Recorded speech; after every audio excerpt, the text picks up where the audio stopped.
Hi friends, today's topic is the difference between suprabony and infrabony periodontal pockets. First of all, we will read what is pocket.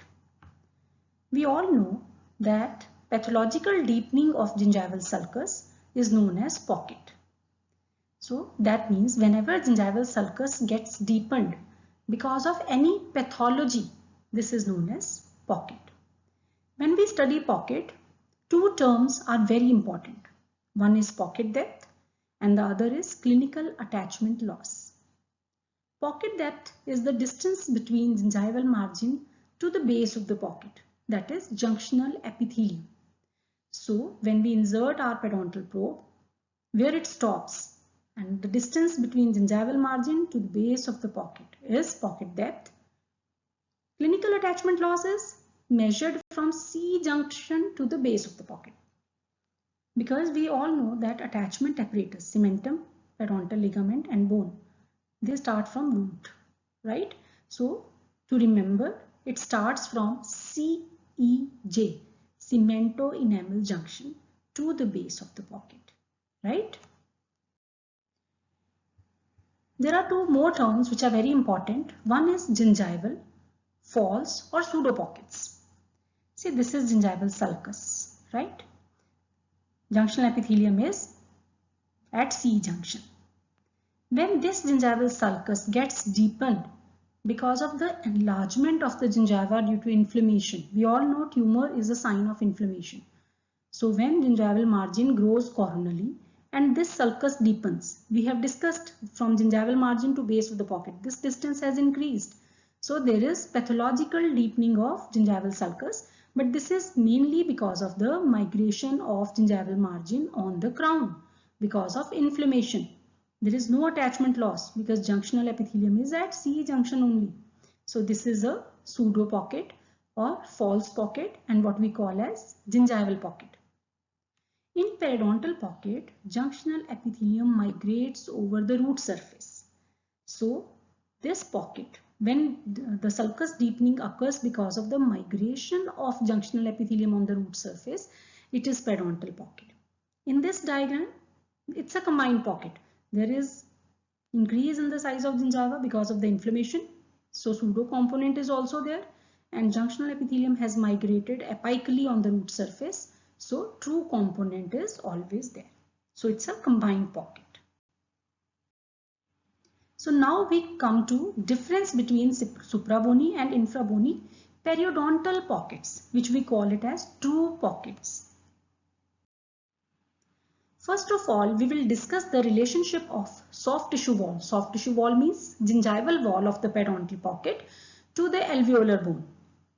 In the suprabony pockets, base of the pocket is coronal to the crest of alveolar bone. And in infrabony pockets, base of the pocket is apical to the crest of alveolar bone, so that bone is adjacent to the soft tissue wall. See this diagram. This base of the pocket, that is junctional epithelium, is coronal to the alveolar bone crest, right? So this is a suprabony pocket. Base of the pocket is coronal to the crest of alveolar bone. And here you can see base of the pocket, that is junctional epithelium, is apical to the crest of alveolar bone. This is the crest. So this pocket base is apical to the crest of alveolar bone. And if we just see this diagram, bone loss, which is associated with suprabony pocket, is horizontal bone loss. So suprabony pockets are associated with horizontal bone loss.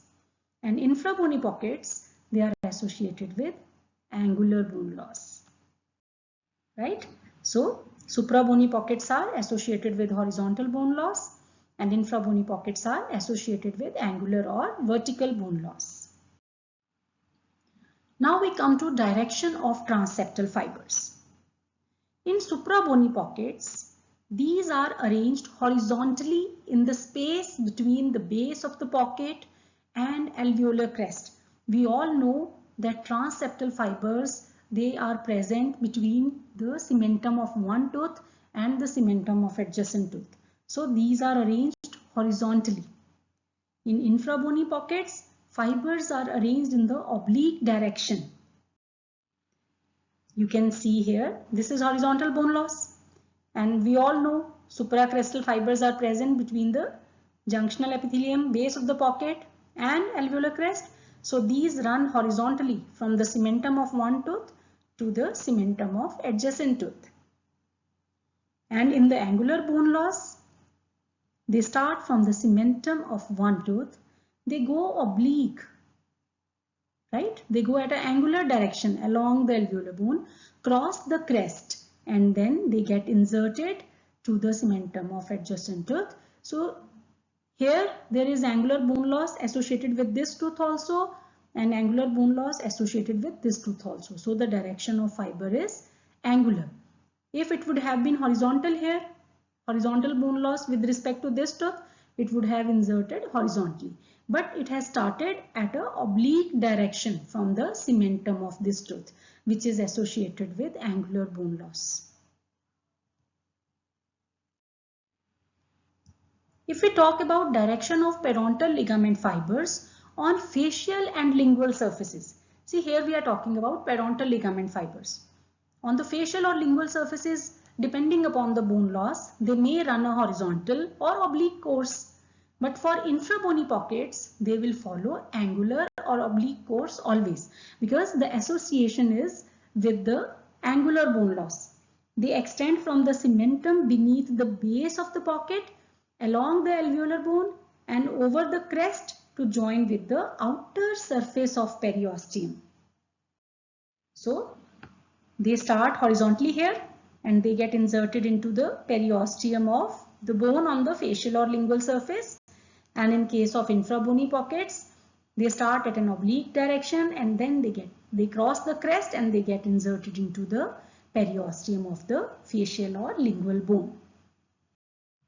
So thank you so much. If you have any doubts, please put it in the comment box.